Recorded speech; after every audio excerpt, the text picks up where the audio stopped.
Welcome to Subliminal Messaging, the channel where we go scene by scene and uncover the woke subliminal messages within each moment. I'm your host, the master of all things woke, and today we're diving into Netflix's third most watched film of all time, Bird Box, released in 2018 by director Susanne Bier, and could basically be summed up as Bird Box, the No-Looky version, because instead of be quiet, it's don't look. Despite being Netflix's third most watched film, this film did not do so well in terms of ratings. I personally think the reason for that is because if you had already seen A Quiet Place, which came out earlier the same year, it was very similar in terms of plot and really not as interesting.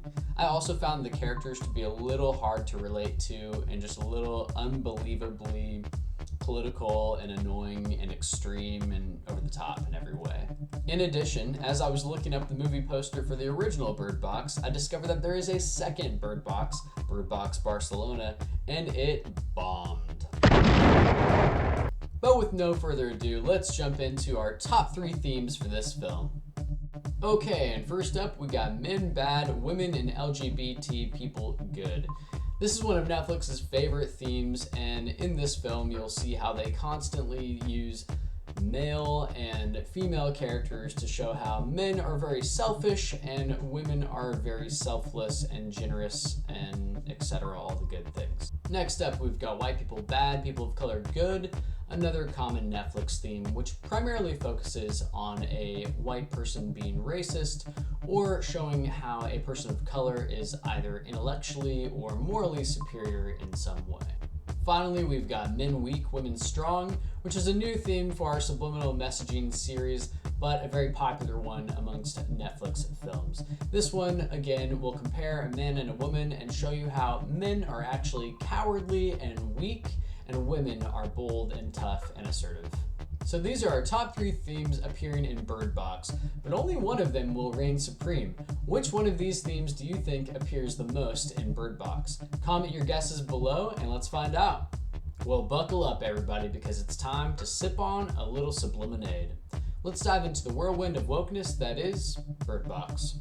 Subliminal messaging, uncovering the hidden truths, one film at a time. How many of you are there? Are any of them children? Because the fastest way to get here is by the river, and I don't think you could make it with kids. Alright, we're only 23 seconds into the film and we've already got an interesting line to discuss. Now the reason that I'm pointing out this scene to you is because I've watched this clip several times and I just can't help but think, who would say something like, hey, if you got kids, you may not make it, almost like implying that they should ditch them or something. Well, a woman would never say that, but who would? A man, because men are selfish. We are going on the trip now. It's going to be rough. It's going to feel like it's going on for a long time, so it's going to be hard to stay alert. It's going to be even harder to be quiet, but you have to do both. You have to do every single thing I say, or we will not make it. Understand? You never, ever take off your blindfold. If you look, you will die. Do you understand? So why is this clip important? It's important because Netflix is trying to correct a harmful falsehood about women early on, which is that women are not just nurturers. Women are tough, they are leaders, and the emotional state of their children, that is not important.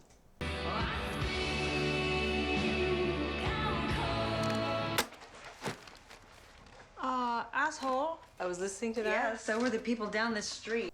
Wow, she just turned off her music in the middle of listening to it. How rude. Well, yeah, women are assertive. Get used to it. Anyway, can't raise a kid here. Where would you even put her? How do you know it's a she? Wishful thinking, I guess. Wishful thinking, I guess. I mean, who wants a boy? Boys are bad. Girls are good. You still don't want to know the gender? And ruin the surprise, Dr. Lapham? No. If you're new to this channel, what you need to know about this clip is that Netflix is very careful about who it chooses to fill certain roles. And the reason that I point this clip out is because if they had put a white man in that role, then they would be propagating a terrible stereotype, which is that only white men belong in positions of power. It's too bad we're not horses. It is too bad. It'd be great to be a horse. Then we would have like a mother who would have actually raised us, and a father off on some faraway stud farm. Because the ideal childhood is one where you have a mother and, well, you don't really need the father. Hold on. Our father was off on a faraway stud farm. That is correct. That is correct. Poor us. And that's exactly why fathers are useless, because they just abandon their children and neglect them anyway. I know it's hard to love someone you haven't met yet. Oh, that's beautiful. Thought about stitching that on like a little lavender sachet. Again, women are not sentimental. They are not nurturers. They don't care about touchy-feely emotions, okay? It's so nice to see Netflix accurately portray that. Lydia, not now, let's go in! She's pregnant! Come inside! Okay. Just another example of men being selfish. Luckily, women are selfless and will heroically put themselves in the face of danger to save one stranger who she just happens to notice is pregnant out of the thousands of people running by. Keep your eyes down. Keep your eyes down. Open the door! This woman is pregnant! What's this? A man who's willing to try to save someone else other than himself? How can that be? Oh wait, it's only white men that are selfish. Don't open it. Please open the fucking door! It's my house. As Netflix already demonstrated, it's only white men that are selfish. People of color, and as you'll soon find out, people of the LGBT persuasion are actually quite selfless and caring. Whatever it is, I'm sure they'll send someone soon. No, the only thing that will happen soon is we're all gonna die soon. This has a classic biowarfare signature. North Korea or Iran. Douglas, That's it. they don't know what it is yet, okay? We just all gotta try to stay calm. Really. We are so fucking fucked.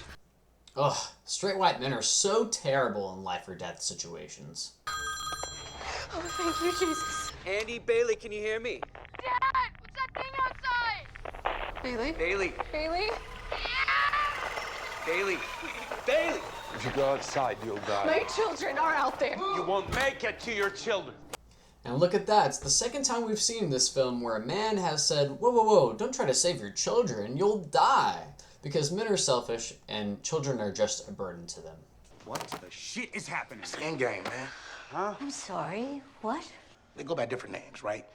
You got world religion and mythology that's full of mentions of demons or spirit creatures. Sounds like bullshit to me, man. That's religious It's not bullshit, okay? Charlie, did you learn all of that working at the supermarket? No, I've been just studying it for years. In college? Not college per se, but I mean the internet. Ugh, typical racist white man being dismissive of a person of color's opinion. I mean, spirit creatures, that's totally believable. At least be patient and give him a chance to explain himself like the woman did. But it was... And that woman, she saw me, and then she started talking to her mom. And That woman was my wife. Her name was Lydia.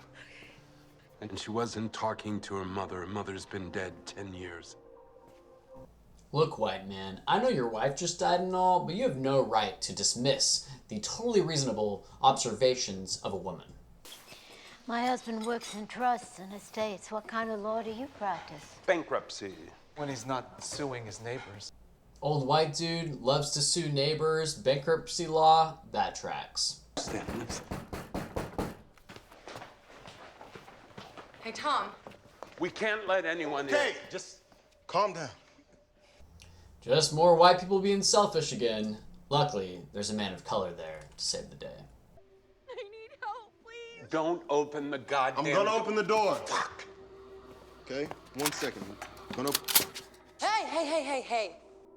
Move. Mallory, Yeah. the gun, please. Yeah, before you kill someone with it, since you have no idea how it works. Now, I know what you're thinking. She really shouldn't have pointed that gun at that guy, right? But look, sometimes women have to take bold action because how else can we keep these selfish old white men in their place? Are you on your own? I tried to make stuff last as long as I could, but I was so hungry and I was afraid I would starve my baby, so I didn't know what to do. Great. Now we can all starve here in the maternity ward. This dude is so disgusting. Which tracks. He's a conservative old white man, as you'll soon find out. We have cameras around the house transmitting a live feed. Listen, we can't look at whatever it is with the naked eye, but maybe we can with a translator. I think it's a huge mistake. Well, you would, Douglas. You think everything is a huge mistake. Sooner or later, we're gonna have to do something. White men are just so terrible in these life and death situations. And they only dismiss other people's ideas and never come up with any ideas of their own. Because they're cowards. So, have you thought about names yet? No, not yet. How about you? Well, if it's a girl, we wanted to name her like Ariel or Jasmine. I mean, I would love to name her Cinderella and just call her Ella. Oh, silly conservative women, naming her daughter after Disney princesses. She's not very intelligent, but at least she's sweet. Take your goddamn blindfold off!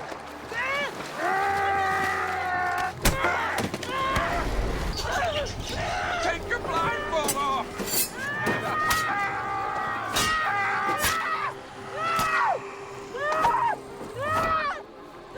Why do you look so surprised? 120-pound blindfolded woman goes up against a 220-pound man and survives and kills him? What's so surprising about that? I mean, pregnancy strength, so. Look, I might know where we can get more. Where, Charlie? The Fields Market. Look, I locked the place up when everything started going crazy, right? You're just telling us this? At least we know now. Thank you. Look, white man, stop questioning the decisions of people of color. I don't care if you're starving. Women understand. I'll go. Okay, well, if he's going, I'm going. You're pregnant. Well, if all you guys are going, then I can come too. You know, why don't I go on the first run and then you can go on the second run? I'll come. What? It's a death wish. I have the training, it'll be fine. I don't like this. I don't think anyone should go. Okay, if that white man's going, then a woman definitely needs to go to keep him in check. And, you know, that pregnant woman, she shouldn't go, but, you know, this one should. Because, I mean, she's conservative, so. Where are the canned goods? Out too. Toilet paper? 5. Fuck that. Where's the booze? It's a 7. Let's not forget, we have limited space. Stick to non-perishables, the necessities. Where are the electronics? Go to 6. 6. Canned goods, toilet paper, necessities, electronics, and then there's the white man who says, "Where's the booze?" Because as we all know, white men are all alcoholics. I have a big announcement to make. I would like to take this opportunity to make a toast. All of us, collectively, are making the end of the world great again! Yeah! Standard Netflix Trump reference. Don't you doofuses get it? We shouldn't ever leave. And what are they gonna do with Greg? Starve? Better them than us. There is no statistical, logical, or legal argument for trying to get back there. Well, here's an argument. We're not assholes. And we're not staying. Alright, so just in case you weren't sure, Netflix had to make it crystal clear that this is a conservative character and a drunk and an asshole, but luckily we have a liberal woman here to make the final executive decision. Charlie! Charlie! Look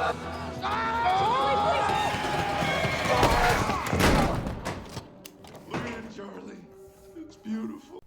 Just one more selfless, heroic deed by a person of color, because, as we all know, none of the white people were gonna help. Where's Charlie? Another novel I won't have to read. He saved us, you fucking asshole! This guy is a piece of work. We just saw a person of color die, heroically saving all their lives. And what did the conservative man have to say? Well, another novel I won't have to read. You sound like my father. Like your father, why was he a towering intellect given to dispensing wisdom to undeserving fools? Yes, he was fluent in asshole as well. And just like you, he blamed everything he did on some deeper meaning, convoluted conspiracy theories, and how it was everybody else's fault when he was clearly in the wrong. But, you know, once my sister and I realized it was just an excuse to treat his family like shit, it made life a little easier. Now, as the representative conservative of the group, everything Sandra Bullock's character says about him is a comment on conservatives at large. They are assholes. They are conspiracy theorists and cowards and treat their families horribly. You get it.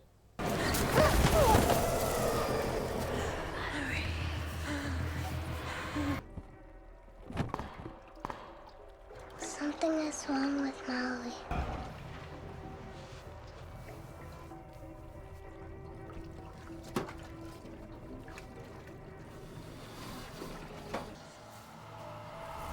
Malorie?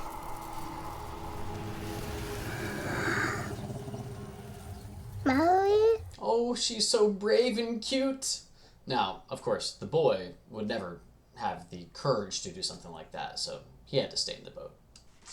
At the end of my deployment in Iraq, we were stationed at this village. One morning we saw this father walking with his 4 kids. Come to find out he was walking his kids to school.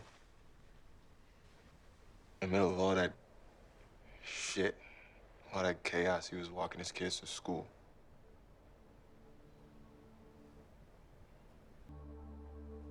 I like to think he's still walking his kids to school.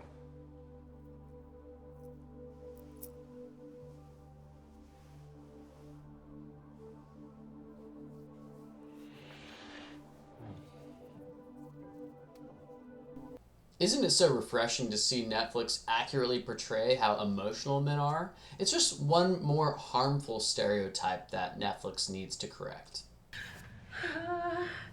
Okay, just come really, really quickly. Thank you. Wait, Malorie! Wait, I got wait, here. wait. Olympia, what are you doing? Malorie! What are you doing, Tom? Who is this? Who just scared. are you? How did he He's get just- in here? Shut up, Olympia! Who are you? He was scared, okay? I just let him in. You let a stranger in Sorry. the house? He was Are you a terrified. simpleton?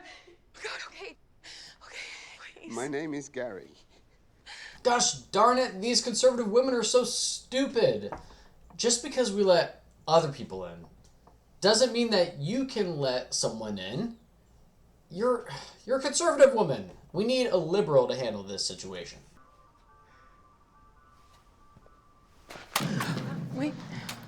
Get up and get out. It's not an orphanage. New guy, you had a great visit. We really loved meeting you. Now, fuck off. And anybody who doesn't agree, you go with him.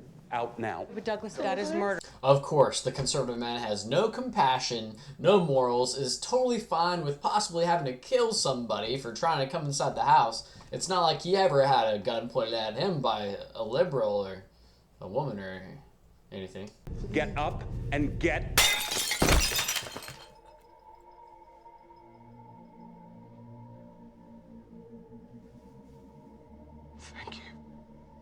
As always, when straight white men threaten to harm people, who can you count on to save you? Women. You're not soft like me. I'm so spoiled. My parents have always done everything for me. And then my husband, and I got soft from all that love. If something happens to me, I want you to take care of my baby, okay? What is this? Well, I was just gonna tell you, I wouldn't have bothered putting it in this fancy bag. I got it on the supply run. It's so cute. Thank you. You're welcome. Aw, Mallory, the tough woman, does have emotions after all. But the real important thing to note here is that the conservative woman, when she's talking about herself, she's talking about conservatives at large. And what is she? She's soft, she's dependent, she's spoiled, she's unable to handle big responsibilities, which is why she has to give them off to who? A liberal. One of you is going to have a very important job. One of you is gonna have to look. I'll do it. No. I'm the one who will say who looks. Now, one of you is going to have to look. I'll do it. No! I'm gonna say who looks. Why does Malorie discourage her son's one courageous moment of the entire film right after she just asks one of them to volunteer? Because she was hoping the girl would volunteer. One day we saw this really, really big oak tree. It was bigger than this house. It was so big. It was so big, you know, couldn't see the top of it. Guess what we did? Climbed it. We climbed it. Yes, we climbed it. We climbed it and climbed it until we got to the top. Guess what we saw when we got to the top? Boy, girl, time for bed. But Tom's telling a story. Yeah, Ma, let me just, we're almost done. I'm not gonna say it again. Come on. What are you doing?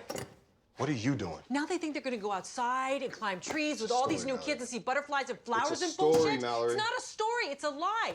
Because they are never gonna climb trees. They are never gonna make new friends. Why would you make them believe something like that? Because they have to believe in something. What is this for if they don't have anything to believe in, Mal? So that they survive. Surviving is not living, Mal. Well, they're gonna die if they listen to you. All right, so at this point in the movie, Malorie and this guy are living together, they're raising the children together, and now it's been pretty clear. Netflix has established who exactly wears the pants, and that is definitely Malorie, which is why she butts into the middle of his story to say, hey, the kids don't need hope right now. Hope is emotional, and we're in a survival situation, and emotion has no place when it comes to survival. Emotion makes you weak. Coming out! Can I help you? I don't think so, friend. We can help you, though. No. Go. Take off your blindfold. Stand back! Stand back! She's not moving. It's a beautiful thing, friend.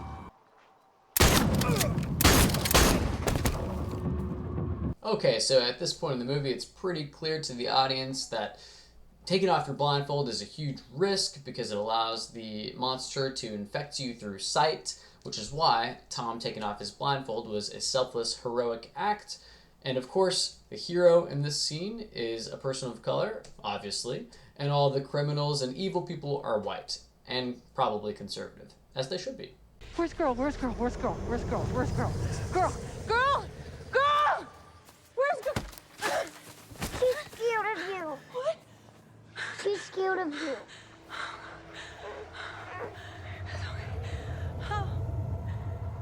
Oh, I'm so sorry. I'm so sorry, sweet girl. I'm so sorry. I was wrong. I shouldn't have been so hard. I shouldn't have stopped you from playing. I shouldn't have ended Tom's story because it wasn't finished. Now, this is a big moment for the film because what this scene demonstrates is that even though women are tough and intimidating and occasionally a little too hard on their children in moments like these, what it shows is that women can acknowledge their mistakes when they do make them. And let's be honest, men rarely ever do that. Malorie? Malorie Hayes? Dr. Lapin.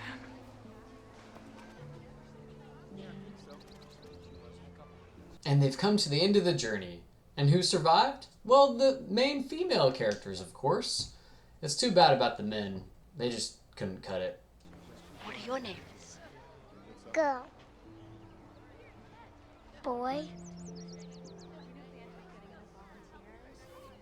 Actually,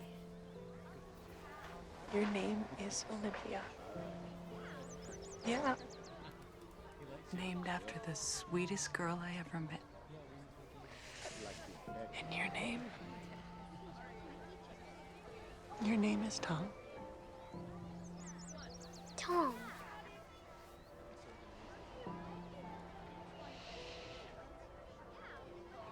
And I am your mother. Aw, a happy ending. But what have we learned today? Well, the moral of the story here is that even though women aren't instinctively nurturing, they can learn to become more nurturing with time. Because it's not like there's been thousands and thousands and thousands of years where women were naturally selected to nurture children.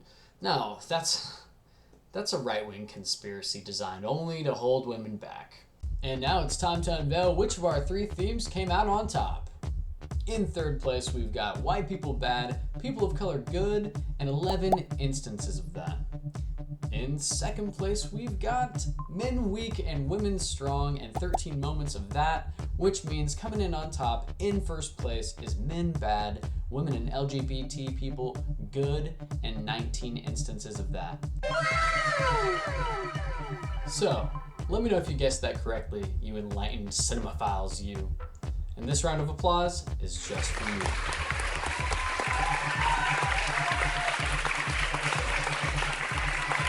Moving on to the woke folks count, starting with the good guys and cool cats.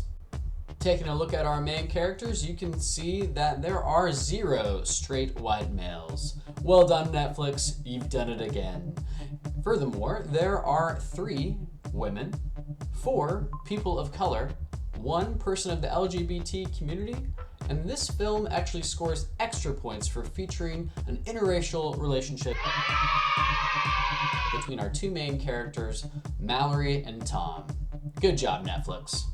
Moving on to the bad guys and losers. As you can see, 4 of these folks are straight white males per usual, and at least 2 of them are conservatives, both Douglas and Olympia. If Olympia's conservatism is less clear to you, think of it this way. Olympia is an extreme example of American traditional gender roles. And who hates gender roles more than anyone? Well, liberals, of course. Finally, you might be wondering why I've included Felix and Lucy in this group. I included Felix because he never once contributes anything to the group, and he pops pills at one point in the movie, which might be implying that he's a drug user. Secondly, I included Lucy because she is a cop. And what do we know about cops? All cops are bad cops, of course. And if you needed any confirmation on whether or not they really are losers, they both actually end up bailing on the group at one point in the film and taking the car with them, and they do it in a very sneaky way. I'm gonna include that scene for you here since I actually didn't catch that in my initial look over of this film.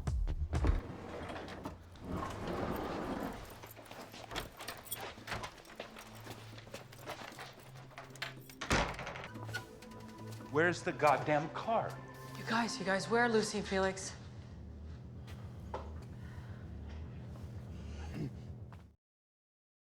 Aren't subliminal messages just so much fun? Anyway, the question remains, is Bird Box woke? Well, if you ask me, based on everything I've seen, I would say, yeah, it's kind of woke. Anyway, that's everything, folks. As always, let me know if I missed anything in the comments, and I'll see you next time. Later, Lemonheads.